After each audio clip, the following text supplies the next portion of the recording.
Indiana Newsdesk is made possible in part by Smithville Fiber Internet, streaming TV, home security and automation in Southern Indiana. More information at smithville.com. Maller Grodner Attorneys, providing legal services to clients and the community. Understanding, expertise, results. Bloomington and Indianapolis. LawMG.com. IU Alumni Association, connecting IU's network of alumni and sharing the Indiana spirit through scholarships, advocacy, and volunteerism. Alumni.iu.edu. IU Center for Rural Engagement, extending IU Bloomington resources to improve Hoosier lives in partnership with communities and organizations. Rural.indiana.edu. And by WTIU members. Thank you. Coming up on Indiana Newsdesk. Bloomington leaders have come up with a proposal to take over expansion and operation of the convention center from Monroe County. The city is willing to reasonably compensate the county in order to do this. This will provide much needed resources for county government to pursue other high priority projects. But county commissioners call the city's offer insufficient. Lack of in-person events and record low unemployment have had a negative impact on U.S. military recruitment. If more people could hear our message and hear how beneficial the Army is towards them and help them out, we may not be in the situation we are currently in. The Indiana National Guard is also feeling the impact of lower numbers of recruits. And we visit the Friendship Clubhouse in Vincennes, which has worked to improve the lives of those suffering from mental illness. We'll have those stories, plus the latest news from across the state, right now on Indiana Newsdesk.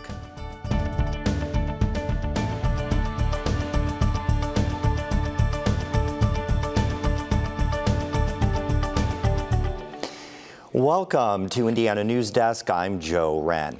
Well, Monroe County and Bloomington leaders have been struggling to expand their convention center. Leaders hope a new proposal will push momentum on Bloomington's expansion. Bloomington city leaders want to take over the operation of the convention center and expansion project by transferring ownership of the existing building and land from the county.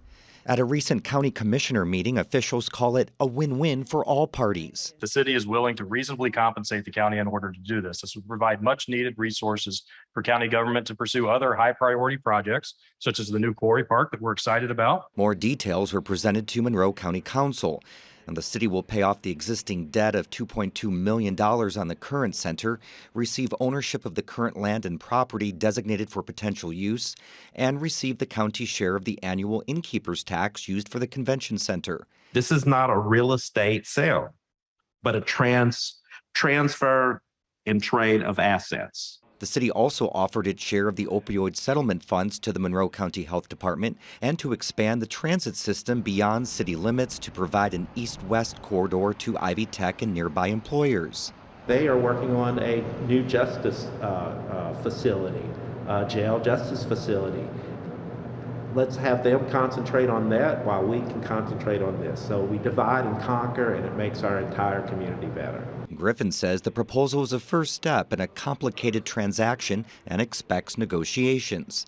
The city wants to form a smaller committee with city and county government officials to iron out the details so it can be approved by September.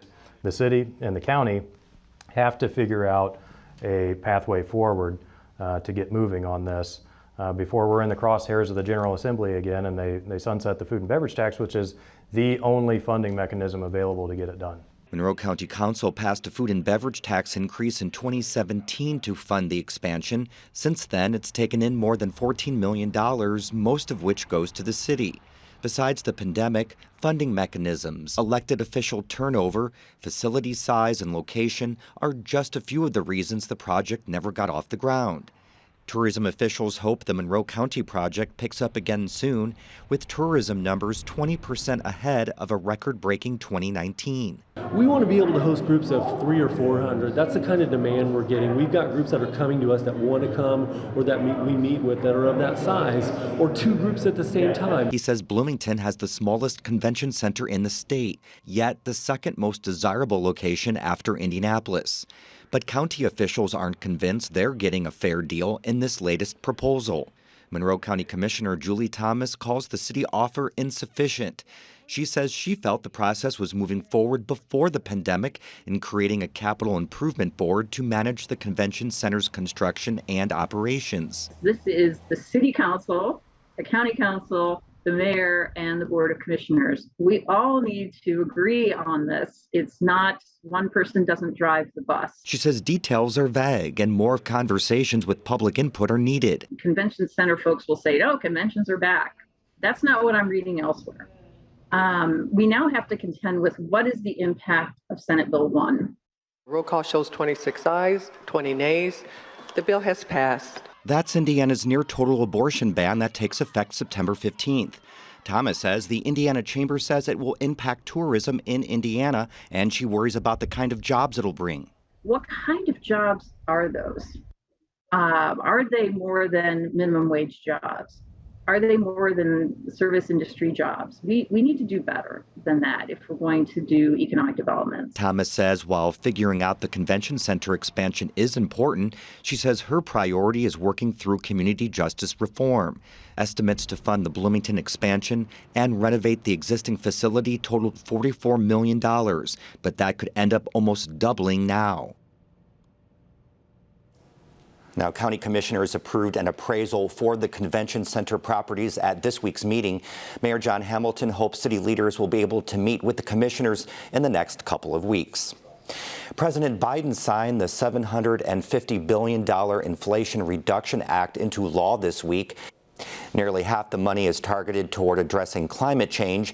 It's the largest single investment ever made to reduce greenhouse gas emissions. The law also aims to lower prescription drug prices and creates a 15% minimum tax for corporations making $1 billion or more in income. For more on the Inflation Reduction Act, we're joined by Phil Powell, a clinical associate professor of business economics and public policy at IU's Kelley School of Business. Welcome to the show, Professor. Thank you, sir. So the president signed the nearly $750 billion bill into law this week. What's the biggest impact on everyday Hoosiers? I think everyday Hoosiers are going to see some good benefits in terms of health care. This will bring down drug prices. And also, if you find yourself without health insurance from your employer, it will be easier to access Obamacare, which was passed under the Affordable Care Act, which will go very far in ensuring access to insurance for people of our state. That's going to be the biggest impact for everyday Hoosiers.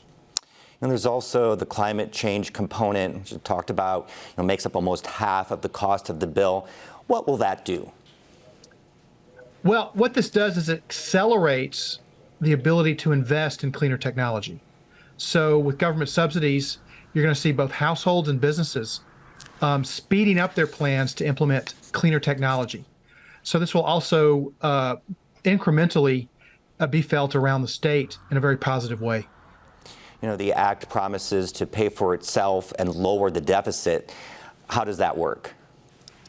Well, the projected income from business, the increase in business taxes is slightly higher than the planned expenditures. So in that way, at least in the forecast, it pays down the debt or pays down the deficit, but just a little bit. It does not erase the deficit. It's basically a break-even budget proposition for the federal government. It's billed as the Inflation Reduction Act, but will it really reduce inflation? While it may reduce drug prices, and while it may reduce the price for cleaner technology, overall, this is not going to really have any impact on inflation. If they really wanted to have impact on inflation, they have to have a massive increase in taxes to get businesses and households to spend less money. But the only way we're going to solve inflation is higher interest rates from the Federal Reserve, not from this act. And maybe one more just quick question. What doesn't this bill do that you would like to see it do? Well, I think that, we need more comprehensive health care restructuring. And while this makes health care more affordable, it does not solve some of the underlying issues in health care that lead to very high costs. And if the federal government really wants to improve health care, it really needs to get to the root causes of why our costs are so high. Professor, thank you so much for being on the show. Appreciate your time. Thank you so much. All right, we're joined now by Holden Absher for more on headlines from across the state. Hello, Holden. Thank you, Joe. Governor Eric Holcomb largely dismissed any impact Indiana's near total abortion ban will have on attracting and retaining businesses and talent to the state. In his first public statement since signing the law, Holcomb acknowledged that some companies might avoid Indiana entirely because of its abortion ban, but he insists that the state is well positioned to continue adding jobs and investments. It's because of access to talent, and we have that access to talent. We had it yesterday, we have it today, and we'll have it tomorrow. Holcomb says he anticipates further debate and changes to the law in the future, but wouldn't say what kind of changes he'd like to see. Indiana University and Purdue University announced a vision to split IUPUI into two separate institutions by 2024. The campus will be named IU Indianapolis. IUPUI is owned and operated by IU with certain programs that grant Purdue degrees. Purdue is yet to name its campus, but President Mitch Daniels says the school plans to increase its student presence by 1,000 students. Currently, about 27,000 students attend IUPUI and about 3,000 receive Purdue degrees. Many of us at Purdue for years have felt that we would like to have a bigger, more visible, and I hope more impactful presence here in Indianapolis. The current structure did not permit us to do that. A group of Bloomington businesses is looking to revive its renovation of the 100-year-old Showers Kiln building. Once renovated, the building would offer space for local startups. It's sitting next door to the mill, which is a significant RDC investment. We'd love to see that activated. It's been a long time coming. The group of businesses is known as the Kiln Collective, and it hopes to begin construction next year. Bloomington is moving forward with the redesign of Goat Farm Park on the east side. Once completed in the spring, the property will be renamed Rogers Family Park. We're not trying to change the character of this park. It is very much a unique park in our system, with the native prairie that's been restored, with the trail, with the quiet and with the nature interaction. The city is adding a new path to create a half-mile loop. It's repairing the barn and adding 10 new parking spaces near the roundabout by Childs Elementary. Former Indiana Attorney General Curtis Hill Jr. will be among 14 Republicans vying to replace Congresswoman Jackie Walorski on the ballot this fall. District 2 Representative Walorski died in a car accident 2 weeks ago. Republicans in the Northern District of Indiana will hold a caucus Saturday to determine who will be on both a special election ballot and the fall general election ballot. Several women accused Hill of sexual misconduct when he was the state's attorney general. Well, that is all the time we have for headlines. Joe, back to you. All right, thanks, Holden. Coming up next on Indiana Newsdesk. The pandemic and low unemployment numbers have taken a toll on recruiting for the Army and National Guard. And the Wabash Valley Friendship Clubhouse has had so much success helping those suffering from mental illness, it's moving to a bigger building. These stories and more right here on Indiana Newsdesk. Your favorite member benefit is getting better and bigger. This is wonderful. Over the next year, Passport is adding new shows and doubling the number of episodes for you to stream. They give us all that they've got. From your favorite cooking and travel series. Even the stairs are breathtaking. To history specials and award-winning documentaries. Better and bigger. That really is the fun part. Stream on any device with Passport on the PBS Video app. Did you know there are now even more ways to watch WTIU? A live stream of WTIU HD is now available through our website, as well as the PBS Video app. Go to WTIU.org/live to watch through a web browser. Or download the PBS Video app to watch WTIU live on your phone, tablet, or TV with Roku or Apple TV streaming devices. Find out more at WTIU.org/live. Welcome back to Indiana Newsdesk. The U.S. Army announced this summer it's projected to fall 10,000 people short of its recruitment goals set in 2019, a trend noticed by recruiters here in Indiana. Benta Boutier has this report. We'll sign you up today. U.S. Army recruiters take down names, hand out information, and work a bouldering wall at the Indiana State Fair. They'll be there through the fair's closed Sunday. It's the second largest in-person recruitment effort for Indiana Army recruiters in the last few years. And Sergeant Robert Morehouse says that's part of the reason the Army hasn't met its recruitment goals in recent years. I believe that if more people could hear our message and hear how beneficial the Army is towards them and help them out, we may not be in the situation we are currently in. His battalion covers Indiana going up to Fort Wayne and parts of Missouri. He says they tried to shift gears to keep numbers up during the pandemic, leaning more heavily on social media. I mean, social media, you can only get only so far, and only so many individuals will ever see that. Recruitment numbers have been going down since the 1970s, when active Army enrollment was at a high of more than 1,500,000. In 2014, active Army members were down to a little more than 515,000. Drops in new members have recruiters busy. This summer, U.S. Army officials predicted its total force will be 466,000 by the end of the fiscal year. Morehouse says his battalion is short about 1,000 recruits going back to the fiscal year 2019. The unemployment rate reached a high in the mid-teens during the pandemic. It's since dropped back to pre-pandemic levels of 3 to 4%, and Morehouse says the market is competitive right now, and young people are more selective about benefits. That's our targeted demographic, all the way up to the age 35, and give them a skill while paying them a fair wage and providing all the other benefits that we just spoke about. It's not just the money for college, it's the intangibles as well. The free medical and the free dental for you and your family, the paid vacation up to 30 days. The sustained drop in recruits can be partly blamed on a decreasing pool of applicants who can be accepted without a waiver.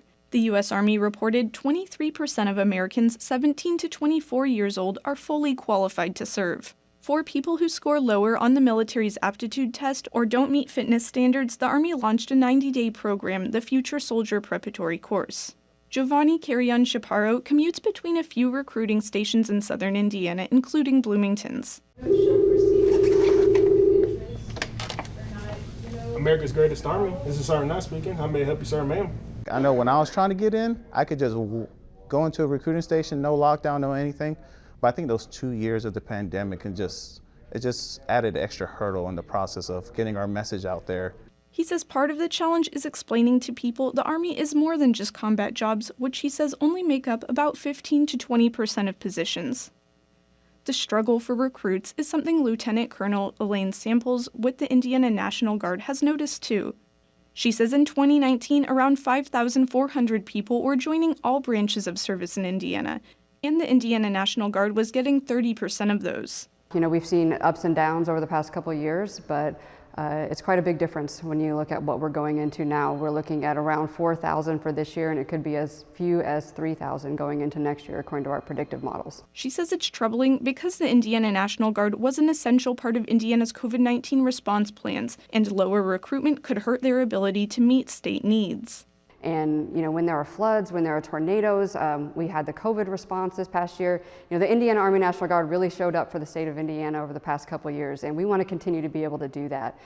Morehouse is concerned about how recruitment will affect operations for the Army too, though he doesn't think it's time to raise alarms. Well, I think we're always going to have an Army. There's always going to be those ones that find the higher purpose to answer the calling. I mean, I think that's always going to happen. He says employment trends in the economy will heavily influence their ability to recruit and people's interest in joining, and it will take time to find viable solutions. For Indiana Newsdesk, I'm Bente Boutier. A clubhouse in Vincennes, open to help those suffering from mental illness, has transformed so many lives. They are moving to a new location. Dave Foster with Vincennes PBS has the story. The Wabash Valley Friendship Clubhouse at 401 South 7th in Vincennes is a place where those who've had their lives disrupted by mental illness can connect with those in their community. The members of the clubhouse get and give encouragement to others while gaining back their lives lost to their illness. Dave Engstrom is the Friendship Clubhouse coordinator. He has been in the mental health field for over 30 years and says this is one of the best programs he's seen, which aids in recovery. The model began back in 1948.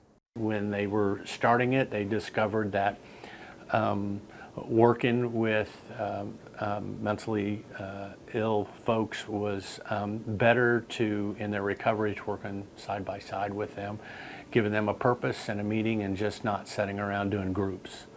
So we don't do groups here. We have work to do here in the clubhouse, and the members help with all of that. And this model has been replicated over 300 clubhouses in 33 different countries. To join the clubhouse, members have to express an interest, have a doctor's diagnosis, be over 18, and be safe and not pose a threat. They work Monday through Friday during typical working hours and help run the clubhouse by manning the reception area, cooking meals for members, working in a snack shop, food pantry, or the garden, and cleaning the house. Opening the local clubhouse started over 2 years ago when Engstrom was a case manager at the Samaritan Center. A supervisor wrote a grant and state funds were received, and part of the money went to start the facility, which opened in November of 2020. The house is now self-sustaining. 11 months after opening, they were accredited by Clubhouse International, the organization that starts and grows houses across the world. Vincennes started with 12 members a day, and now there's up to 18 a day, and the small house sometimes has 30 or so people inside during special events. Engstrom says he expected they would have to move within a year, and it's taken longer than that, but the time has come. The hospital's Board of Governors recently approved moving to 501 South 6th to a much bigger building to continue their mission of helping members regain self-worth, purpose, and confidence. We run off of 700 square feet here. I mean, we've got an upstairs and a downstairs, but we don't really use any of that other than for storage. And so we put it to the CEO at the hospital and said, we got to be bigger. And so we started looking, and they were involved with that. They were helping. Members looked at one building we looked at, and then the Board of Governors said, let's try this building here, and it's the old Ralph Stewart building, and that's 4 times bigger than we have here. So the members were all involved in the floor plan for that. We would talk with the architect, and then we'd bring the plans here. I'd show it to them and say, this is what we've got here. What do you think? Do we need to add this or take something away? So they were involved from the get-go. One of those members is Monica Stuckey. She's been with the clubhouse since it started. One of her duties is participating in what's known as the Speakers Bureau, where members tell their stories to community groups. I first got sick when I was 23. I was diagnosed with schizophrenia when I was 23. And I had nervous breakdowns. Through the course of time, Monica spent time in the mental health unit at Good Samaritan Hospital, later in a state hospital. When she was released, she came to a group home in Vincennes and worked a couple of jobs, including at an area nursing home for 14 years, where Dave Engstrom was her job coach. But she says she had to move and had to quit that job. I struggled really bad on that. But my kids ended up in foster homes, and they were adopted by a family. All of them did. And they struggled too. Monica told us that she is very excited about the clubhouse move to the new location. The clubhouse is an awesome place. It puts structure in my day, gives me meaning to my life, really. This is an awesome place. I love it. One of the programs that will be worked on more when the move is complete is an employment program where members re-enter society through working for a local company or business. Engstrom says they've approached one local employer about it and will be contacting others in the future. Engstrom expects the clubhouse to be around for many more years because it works, allowing members to reach goals they may have never thought could be accomplished. And he gets to witness and take part in it. You know, I get a front row seat of seeing lives transformed, but the major life transformed was my life being transformed for the better, and I'm just thrilled that I have this opportunity to invest in lives. From Vincennes PBS for Indiana Newsdesk, I'm Dave Foster. The Wabash Valley Friendship Clubhouse is expected to open in their new location in September. And Bloomington City Council Wednesday unanimously recognized the Bethel American Methodist Episcopal Church as a local historic district. Holden Absher has the story. Reverend John W. Malone organized Bethel AME Church in 1870. The 64-person congregation raised $35,000 and moved to its current location on North Rogers Street in 1922. Local singer and organist Maddie Jacobs Fuller played gospel music near the property and raised $13,000 for the project. Here's someone who was born into slavery, came to Bloomington, and she was the richest Black woman in Bloomington. And so we need to recognize that history. Mitchell says Bethel AME is just one of many properties that she plans to help petition for local historic designation. And this is just the beginning for me, a personal journey to make sure that we don't forget African American sites. For Indiana Newsdesk, I'm Holden Apsher. Now, Bloomington Municipal Code creates two pathways for a property to be recognized as a local historic district. Either a property owner can petition or the Historic Preservation Commission can intervene a planned demolition. That is the end of this program, but our work continues online as we cover the news throughout the week. WTIUnews.org. Have a great weekend.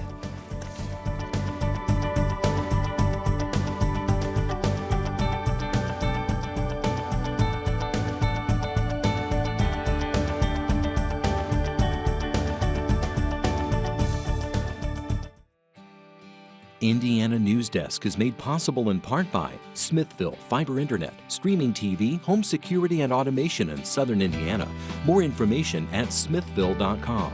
Mallard Grodner Attorneys providing legal services to clients and the community. Understanding, expertise, results. Bloomington and Indianapolis. LawMG.com. IU Alumni Association connecting IU's network of alumni and sharing the Indiana spirit through scholarships, advocacy, and volunteerism. Alumni.iu.edu. IU Center for Rural Engagement extending IU Bloomington resources to improve Hoosier lives in partnership with communities and organizations. Rural.indiana.edu. And by WTIU members. Thank you.